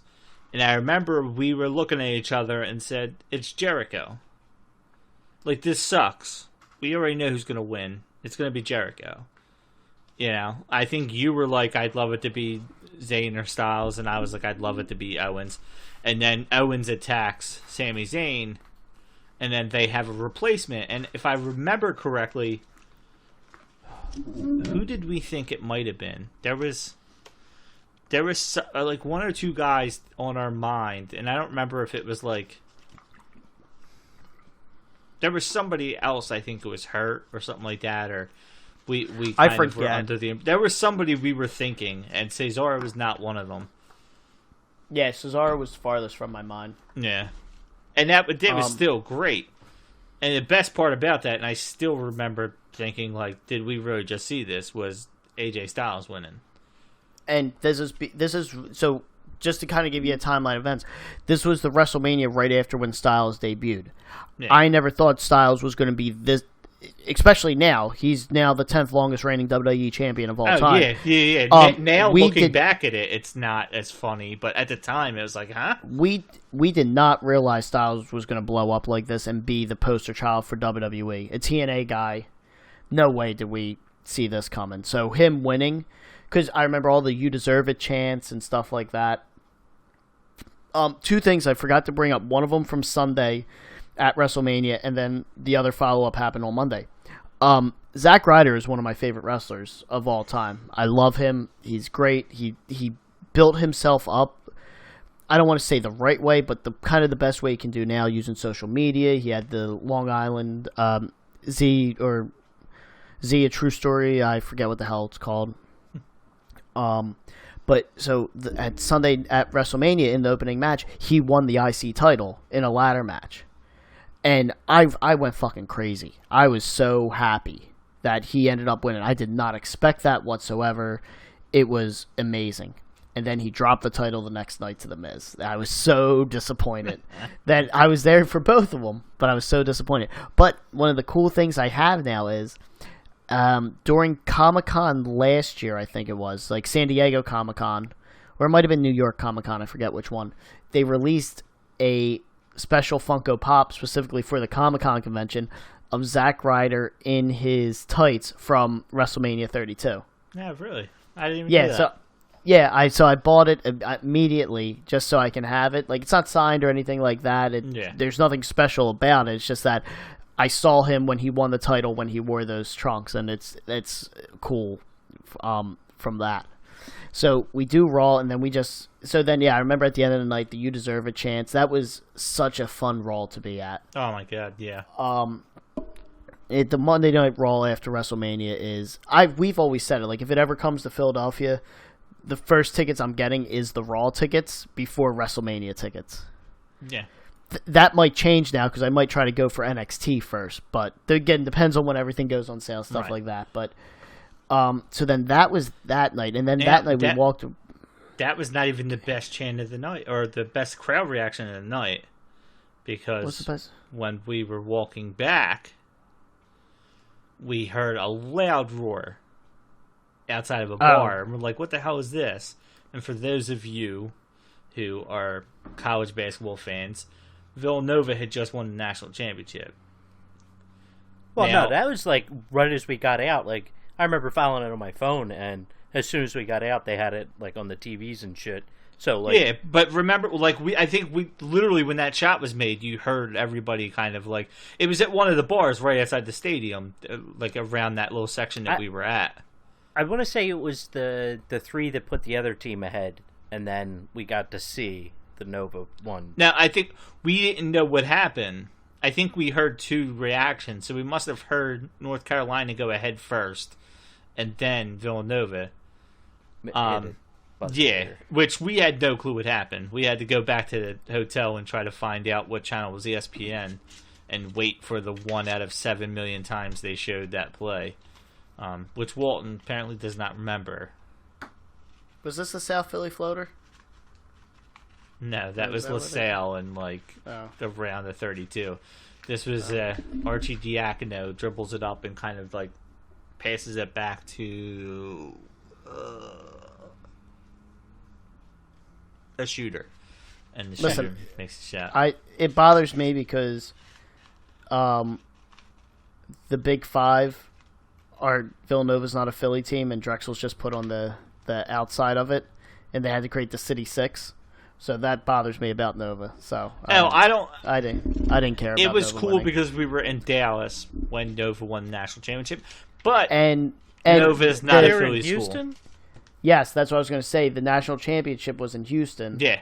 Because that's when I realized how big of a state Dallas actually is. Or not Dallas, Texas actually is. Because we discussed possibly, hey, maybe we go over to it or something like that. Well, but it was because 5-hour drive.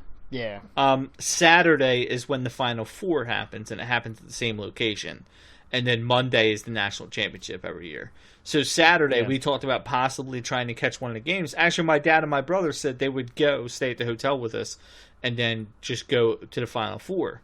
That was their thought until they heard how long of a drive it was going to be, and then they decided not to.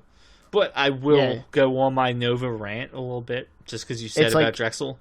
Nova is not a Philly school. I don't care who says it. All the people that say, oh my God, the Eagles won, then Nova won. Unless you went to Nova, Nova does not want to be part of Philly. There's a reason why they say Villanova, PA. They don't want to be a part of Philly, so don't let them be part of Philly. End of rant. They're not a Philly school. Fuck them. And I'll go Narberth, aren't they? I think they're in Villanova. They call it Villanova, PA. But what I will say is it's basically the entire distance of West Springfield from Dallas. I'm glad Peachy laughed. So that was our Monday. Then Monday we just went back to the hotel and went to sleep. Tuesday was actually, like, looking at the schedule, we only had one thing, and this was another thing, it was unplanned. We did, because we only bought the tickets the night before at Monday Night Raw when we were out at dinner. So Monday morning, I remember we woke up, and that's when we did all the JFK stuff, which was really cool. My biggest issue that I had with the JFK stuff is, so when right around the grassy knoll, I forget what that street is, but it is still an active street, the street that JFK was driving down where he got shot at. And it just, like, to me, I'm trying to be very reverential with it, and President was shot here. So, like, it's an active street, but in the middle of the street, there's an X, right at the point to where JFK got shot at. That kind of denotes, hey, this is right where it happened. There were so many tourists dodging traffic in the middle of the street to get their photo taken with the X. And I'm like, what? Stood there with, like, his thumbs up with, like, a big smile. Yeah, exactly. And I couldn't believe it. Like, I could not believe what I was watching with that. And I was just like, oh my God, people, like, we realize what happened here, right? Like, we realize what happened. It deserves a thumb up and smile. But then we did the, what was it, the 7th floor tour, or what was, I forget what the tour was called. But it was basically where the bullet came from, and it's like all the conspiracy theories and stuff like that. It was interesting. Well, then after that, we went back to Cowboy Stadium because we did a stadium tour. But it was abridged because of all the demo. Which I was very excited about because I thought it was really cool. Yeah, so it was them deconstructing the WrestleMania set. Yeah. And so we got to watch that. And this is the one point where I thought Peachy was going to get shot. So we're in there, and at some point, there's one in the locker room. Who was the cowboy that the lineman, the defensive lineman? It's like, oh, look, there's an open spot. Yeah, they're just moving some signs around. Oh, the guy that just beat his wife's getting fired.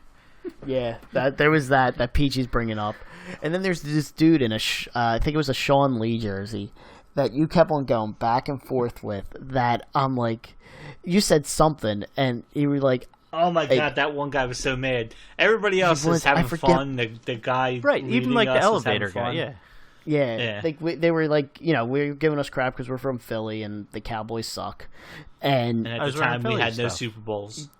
Yeah, and the one guy was getting so mad. And like, listen, I'm all for, like, I did not want to get shot there. I was like, that's not what I want to do.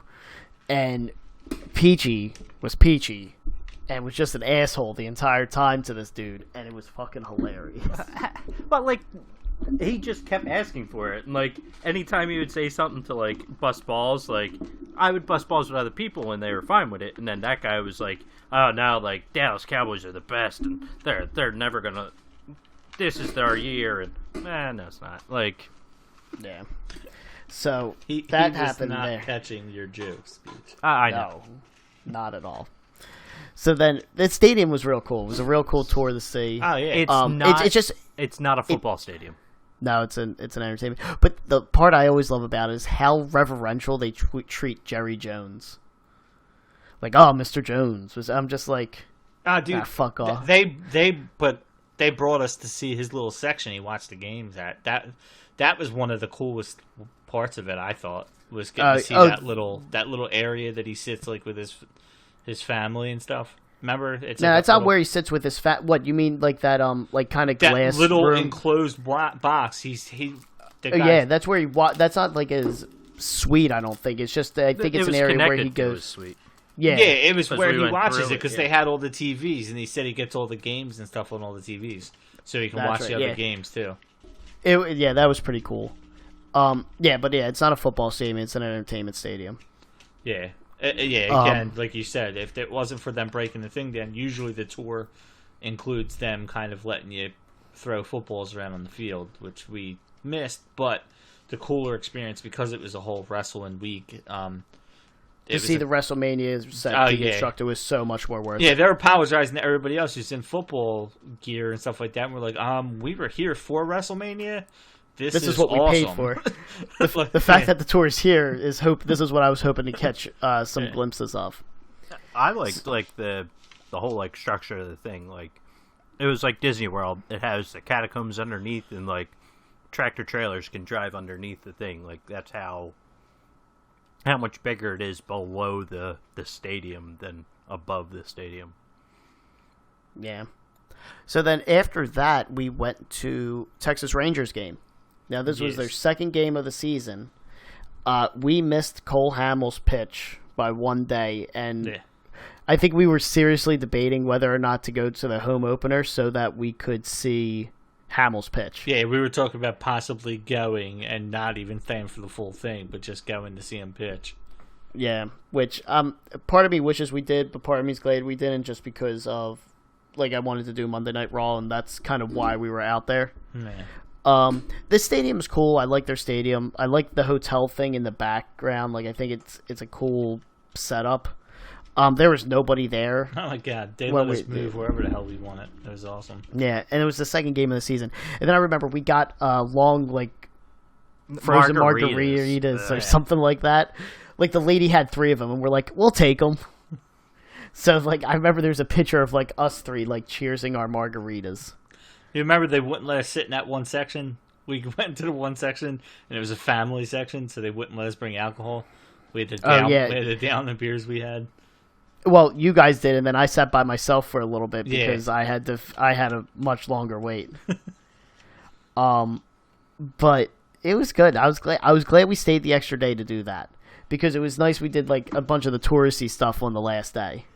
Yeah. And then the next day was our flight back, and I remember we were outside the hotel at 6 o'clock in the morning to get to the Dallas airport.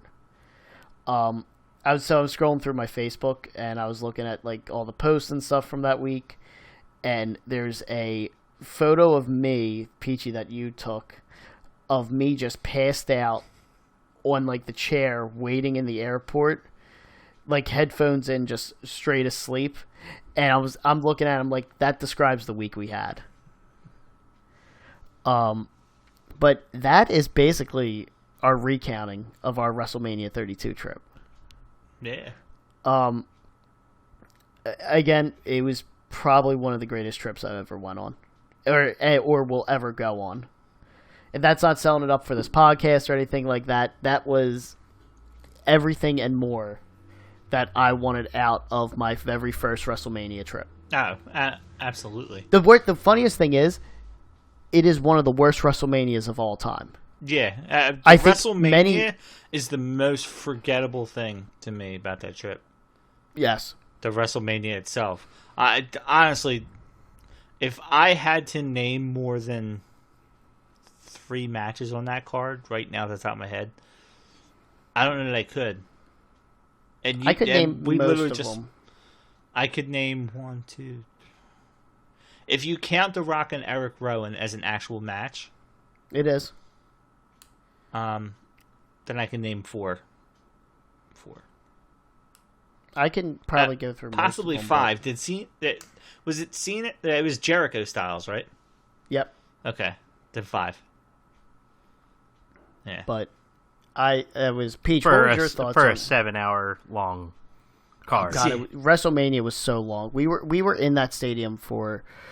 So this is main reason why I thought it'd be cool to tell this story too. Is like if any of you guys are thinking about going to WrestleMania, for this WrestleMania 35, it's up in New York. I'm going to it. Like, just we're figuring out how to do that. Like, I want to do a bus trip up there, but if not, I'm still gonna go up to it. It's way too close to not do it. Yeah.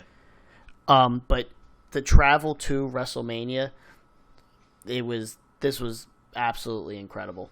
Yeah, and if you're able, especially if it's a city you've never been to, you're able to kind of extend the trip a little bit and get to see the city on top of it.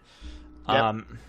I know a lot of people go to WrestleManias all the time, but if you've never been to one, and whether it's this year or any year, honestly, and it hits a city that you've always wanted to see, or like me and Walton, like he said, it literally... it might have even been a preseason game we were watching, but I remember we were watching a game at Dallas Stadium, watching that board, and we looked at each other and we said, this is coming there soon. It has to be coming there soon. And when it does, we're going. This is the one we want to go see. And, you know, so if you have that feeling about a location or whatever, you have to do it once, and you have to do the whole thing. Walton, I know you were not a huge fan of the Hall of Fame. I think it depends on who's in it. I think that was a very weak, full overall Hall of Fame class, because Sting's not a talker, and that's what made it a little bit worse. You know, you had a lot of people. I didn't really care about Jacqueline. I didn't care about Snoop Dogg. I didn't care about The Godfather. Like, I somewhat cared about Big Boss Man, but not really. Especially because he wasn't going to be speaking. Nah, I didn't care about the Freebirds, to be honest with you. The Freebirds, it was just more like... I'm like, all right, this is going to be good, but it's like... It wasn't a surprise they were in. Michael Haynes still works for the company, and it was just like, what WrestleMania are they going to have a low account of people to put in, and that's when they're going to put them in. Right. But, Peach, what were your thoughts on it? So, like, especially being a non-wrestling fan... on a very wrestling-centric trip. Right. Well, like, the environment that was put on throughout the city was awesome. Like, the WWE had signage everywhere, had stuff on the sidewalks, like, and everywhere we went, it was with wrestling fans. And, like, yeah, it's definitely, like, a niche, you know, fan base, but, like, the fans that were there, nobody was assholes. It was... You know, I didn't even think about that. You're right. Nobody was really, like, at least to us, like, nobody was really. The only time, like, the closest asshole thing was when Peachy was being Peachy at Cowboy Stadium. Yeah. That was it. If you remember the one that we were walking from, I don't remember. I had my BWO shirt on. I don't remember what night that was, and we were walking. And a random person was, like, on the phone, just sitting there by themselves. And I walk, and they're like, yeah, Blue World Order. And I was like, what? Yeah. They're like, awesome shirt. It might even have been the Bo Dallas shirt, to be honest with you. Because I remember them like, huh? This isn't the shirt I expected a random person to say something about. When WWE during the WrestleMania stuff, like, oh, we take over the city. Well, they really do. Like, they like, the signage was all over the place. You had fans everywhere. It was... chance, like, coming out of the events. I remember, I think it might have been NXT. Like, it was just a lot of loud. Like, we were doing all the Enzo and Cass stuff. Everyone's just yelling it. It was it was such an experience. Right, the energy that whole week was. It was high. a good energy. Yeah. It was a good energy the entire week, and then beer, lots and lots of beer. Listen, again, I'm proud of myself with how much I drank and held up. Like, I really didn't slow down that much.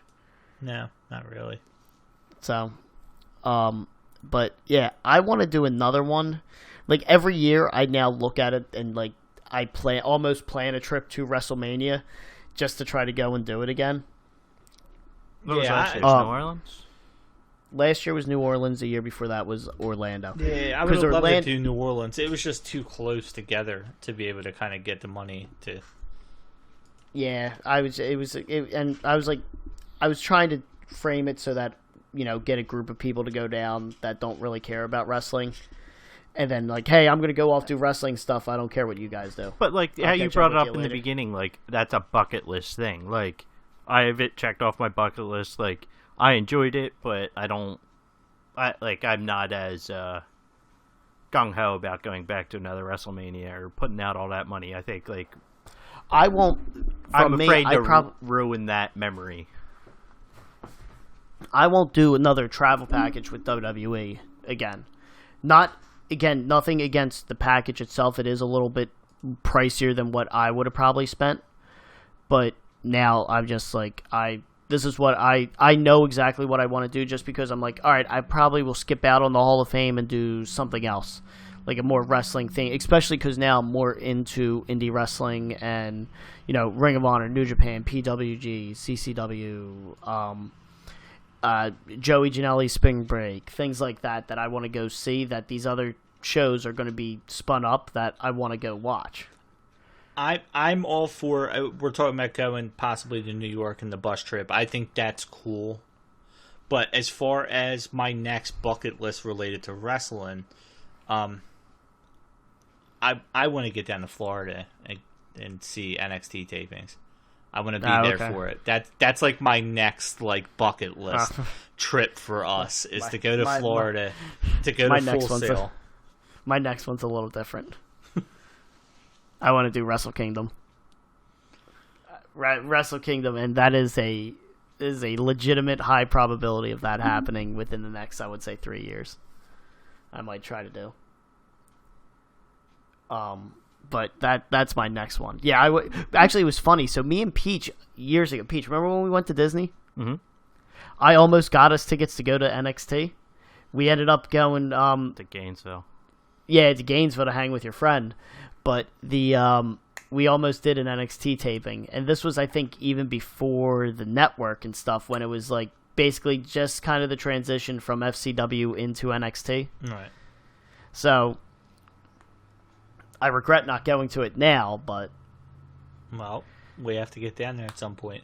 We got Wrestle Kingdom sounds awesome too. So we Aaron should Hernandez get his block cut out of Gainesville's walkway.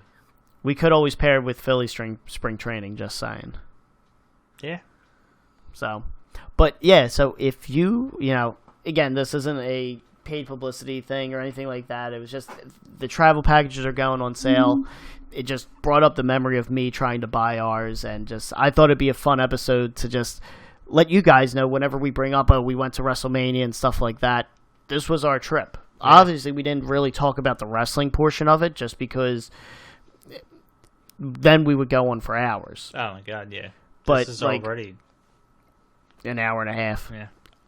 But like that's if you ever get, if your first one, if you're a big wrestling fan, do it right. Don't try to half-ass it. Try to enjoy it. Like I said, I think I spent roughly $3,000 on this trip overall. Yeah, if it's your first time, especially first time, and you think only time, which that's the way we tried to treat this. This is the only time we're ever going to a WrestleMania, so we have to do it right. And that was the biggest thing. The package and stuff had everything set. The seats, if they weren't the greatest seats, they were usually relatively on camera. Because I still haven't seen it, but we had a friend say that he's seen us on Monday Night Raw. Oh, really? Who saw us? Yeah, Fico. Oh, really? I didn't know that. Oh, actually, we almost got hit by the cameras. Yeah, do you remember that? Yeah, I remember that. I remember the cameras kind of flying around. But now Fico said he's seen this, and I think I know what part he's talking about. I'm pretty sure that is us. I think it's actually you, Walt, more than anybody. I think you got excited about something. Shocker. But between that and then Peachy being on camera, and I felt like we were in prime areas to get put on camera. So that too was a little incentive for the seats. We had prime viewing angles of everything. It was worth it to not cheap out on tickets so that we could experience. Now, like this WrestleMania, I might buy cheaper tickets. Yeah. Just because I'm not, I just want to be in the building. I'm not as too overly concerned about watching the matches because, listen, at this point, you're not getting a 5-star match on WrestleMania. No. We had our shot with Nakamura and Styles. That didn't deliver. you're never really going to get something like that again. We just got to look out for the next Evolution pay-per-view if they do that again. I'd go to fucking one in a heartbeat. I think after seeing how well that one was done,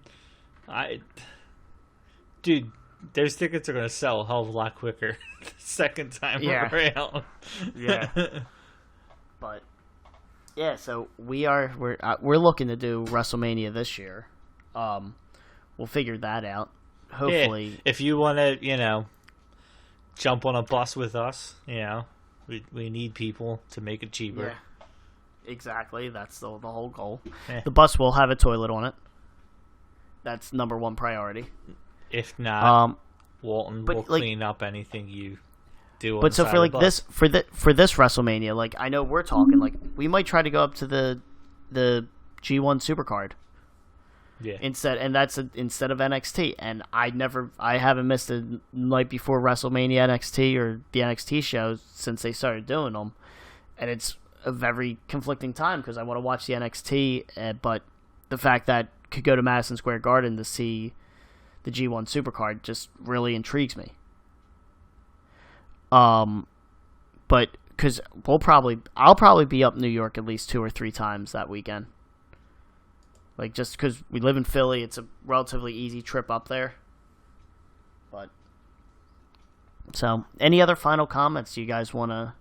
And, hey, listen, we all came out of it. None of us were angry at each other or wanted to blow up any friendships over it, so that's always a positive sign. Yeah. I will say, Respass, I saw you in underwear more times than I've ever wanted to, and I will never, hopefully, have to see that again. You'll see it on the bus on the way to New York. Oh, okay, I don't want to sit then. I'm not going. But yeah, that's all I had really. So, anything you guys want to close up with? Peach? No. I've one comment. Okay. 35's not the legal drinking age. Oh, okay. Thank you for that. I'm glad that was discerned before we finished up the episode. But all right, well, we hopefully this maybe helps you make up your mind if you're deciding on going to a WrestleMania. If not, we hope you enjoyed the stories. With that being said, we have no real topic yet for next week, so if you like this episode, leave us an idea for a topic next week so we know what to talk about. Or maybe we'll just release the uncensored version, which is yes. all the stories of Walton's drunkenness that have not been told. Yes, that is correct. Got to leave something for the rest of the episode podcast. 36. Yeah. So, all right. Well, thank you everyone for listening. Again, we hope you enjoyed. We will catch you next week. Later, guys. So, Shane McMahon, best in the world?